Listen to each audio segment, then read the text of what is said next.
What's up, everybody? If you want to join the greatest online Star Wars community, the Fandom Menace, make sure you hit that subscribe button before today's video starts, so you don't miss out on any updates and you're always the first to know when our newest videos go live.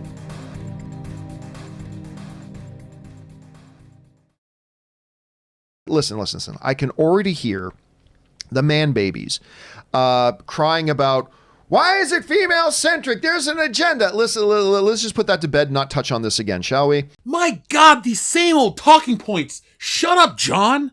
John Campea, the same guy who called us all cousin-humping idiots for not blindly accepting the sequel trilogy. God, I can't wait to hear this guy's opinions and never abide by them. The following is a world-class bullshitters exclusive. There's been a disturbance in the Force. Screw the artistry. You want rage? You'll get rage! So, there's all this fantastic news about a female-centric Star Wars show coming to Disney+. Awesome! Damn you, Kathleen Kennedy! You're the worst! Bitches. There's your outrage. You happy? I think it's safe to assume you've all heard about this new female-centric Star Wars show headed to Disney+. If you haven't, this is going to be a shocker to you. But, there's a female-centric Star Wars show headed to Disney+, and the writer is a nut bar. We all love a good train wreck, a massive spectacle of disaster and carnage. We just can't look away. What's better is a train wreck in the making. We all know it's coming, but the sheer hubris of the other side will not allow themselves to take precautions. It is glorious. Now, for those who clearly see the future, like me, let's get to the bottom of this new Star Wars debacle. Star Wars debacle.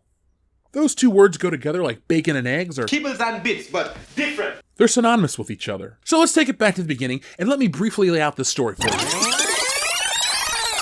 Last night, Darth Vader came down from planet Vulcan and told me that if I didn't take Lorraine out, that he'd melt my brain. Whoops, wrong franchise. Last week it was announced that a new female-centric Star Wars series was in development for Disney+, and it was going to be led by Leslye Headland.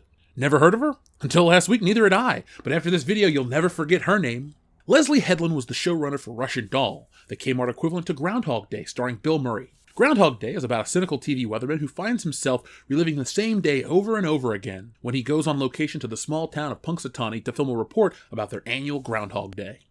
And Russian Doll is about a young woman who is on a journey to be the guest of honor at a party in New York City. She gets caught in a mysterious loop as she repeatedly attends the same event and dies at the end of the night each time, only to awaken the next day unharmed as if nothing happened. Sound familiar? Well, they both take inspiration from the 2017 classic Happy Death Day. All joking aside, this feminist slant on pre-existing ideas does nothing but incite apathy from the viewing audience. Want something original? Nope, just the same old reheated crap, but if you stir in a heaping scoop of feminism, what's old is new again. I love the smell of an unoriginal concept in the morning. You didn't click on this video for a summary of 3-day-old news. This isn't pizza. It isn't good cold. You clicked on this video because everybody loves controversy, and this is one Star Wars story from Disney that won't disappoint. Over the last few days, the Leslye Headland story got a little more interesting. How much more interesting? Well, like Bob Iger and connections to Harvey Weinstein interesting. This is the type of Star Wars nightmare we haven't seen since Chuck Wendig or even The Last Jedi itself, and I'm loving every minute of it. First off, why her? What has Leslye Headland done that's so impactful? How did she get the job? Short answer, she begged. No, seriously, she begged. Here's the clip. Oh, please, Queen Kathleen Kennedy. Do you have ideas? Oh, yes. Oh, my gosh. Yeah. I think I've had ideas for Star Wars movies since I was 13 years old. Now, let me, a man, try that. King Marvel, I have some incredible ideas for a Spider-Man comic that have been floating around in my head since the age of 13. It includes Dr. Octopus, a highway chase, some Teenage Mutant Ninja Turtles, and Garbage Pail Kids. Whoops! Sorry, fan fiction. Now, Leslye Headland's earlier quote about, no single Star Wars film is kind of bothersome to me. Now, this makes me wonder if she's actually seen any of the Star Wars films. It's a very convenient answer. It's all one big movie! No, Leslye, it sure as hell isn't.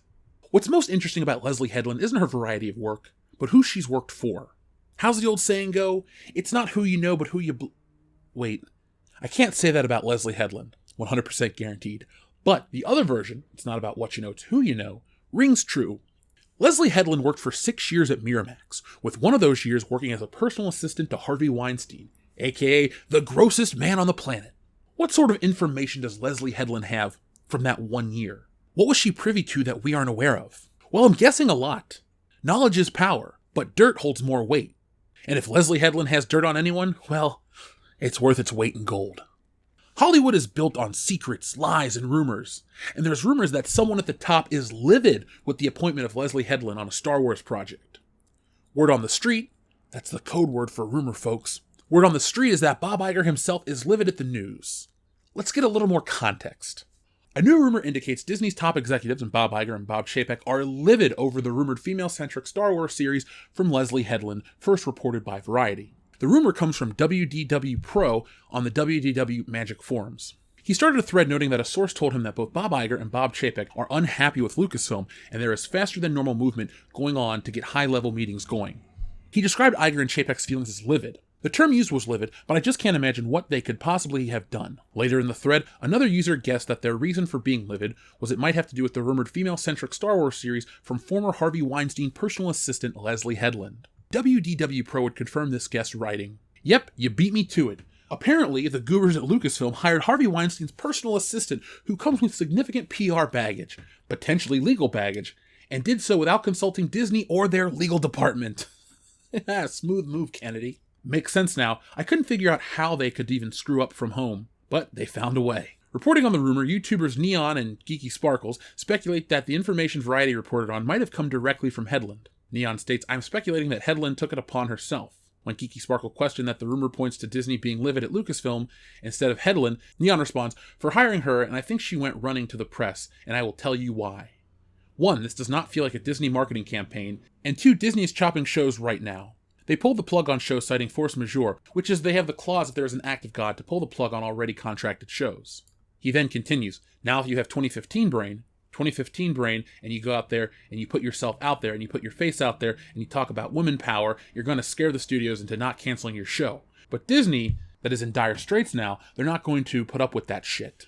Geeky Sparkles elaborates, "This is most likely her PR people trying to get out there and make sure she tries to draw attention for herself and get the media so Disney can't cancel it." Midnight's Edge also speculates, "To me, the way this was leaked to Variety, and more importantly, the way that Variety has worded this, looks an awful lot like someone behind the scenes are trying to force this into being made. This kind of leaking looks to me at least more like political maneuvering than it does testing the waters or one's party ploy to get more money, which are common reasons for news like this leaking in the trades.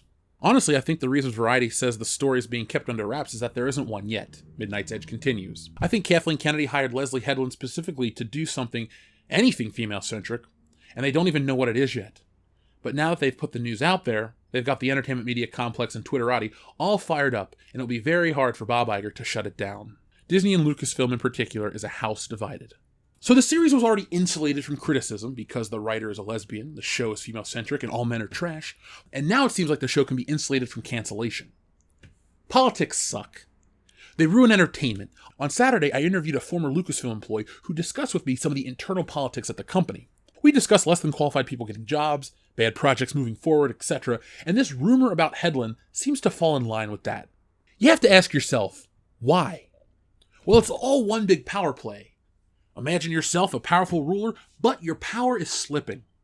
You've made bad decision after bad decision, with your agenda as your guide. For years, people clamor for you to be let go, but somehow you stay in control. Then, as a major shift in the power structure happens, you see the ground collapsing at your feet.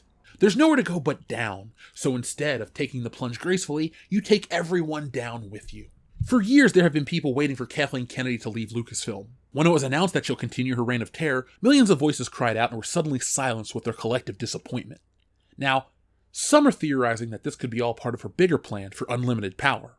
How is this relatively unknown woman, who's incredibly outspoken about her politics and how she infuses them into her content she produces, is getting the reins to make a Star Wars project? Well, it's all about power.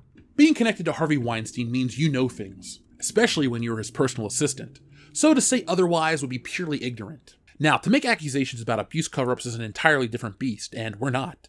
We're just playing the what-if game. Imagine that you're Kathleen Kennedy, and you're the head of Lucasfilm. At first, you make the safe decisions that guarantee financial success, and the fans love it. They eat it up like candy. Then, they see through the bad rehash storytelling and tire of it quickly. Instead of shifting gears to accommodate the fans, she brought in more of the same that angers them, all while trying to climb to the top of Disney. Okay, that last part is conjecture, but ask yourself this question. Does Kathleen Kennedy have dirt on Bob Iger, and is Leslye Headland the pawn in her game? That may seem like a stretch, but we do have something that connects Bob Iger, Kathleen Kennedy, Harvey Weinstein, Disney, and Leslye Headland. Her name is Paz de la Huerta. Now allow me to let a reputable source connect these dots for you. This comes from Vanity Fair. Paz de la Huerta, who filed a sexual assault suit against Harvey Weinstein last November, has expanded the list of defendants in her lawsuit.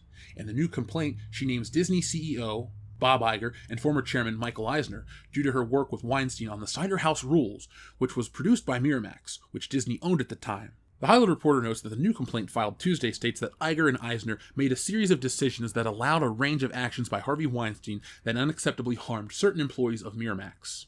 Per the Hollywood Reporter, the new complaint claims the negligent supervision and intentional infliction of emotional distress against Iger, Eisner, and former Miramax chairman Bob Weinstein. Against Disney, de la Huerta claims negligent supervision and violation of federal sex trafficking statutes. Attorney Aaron Filler writes in the complaint that it's clear that the risk of sexual assault by Harvey Weinstein is inherent in the working environment fostered at Miramax, the Hollywood Reporter reports. Filler adds that Disney is responsible for de la Huerta's alleged assault because it stems from the bringing together of the two individuals, de la Huerta and Weinstein, in the course of business of Miramax. This doesn't look too good, and that's just what's known publicly. What if, and for now this is a big what if, but what if Leslye Headland knows more and Kathleen Kennedy is just keeping her around for protection? Give this woman a Star Wars series and she'll give you the dirt on how to keep your job and move up to the very top. It sounds crazy, and it could be, but it also could be possible. Outside of the real world problems, let's take a minute to focus on this point. Why is Star Wars being used as a tool to further Kathleen Kennedy's agenda? Why is the franchise treated with such little respect that it's being used to help secure you a job? You're supposed to use the success of Star Wars to cement yourselves a job, not to hold it as a bargaining chip to possibly blackmail someone or to just straight up scare them into submission. I'm bothered that this is what Star Wars has become, a tool for ideology. It already suffered at the hands of J.J. Abrams and Rian Johnson with a god-awful trilogy, but now this? Come on! You know, it's funny, they call Mos Eisley Spaceport a wretched hive of scum and villainy. But I think what Obi-Wan Kenobi was referring to was Hollywood. This place is trash.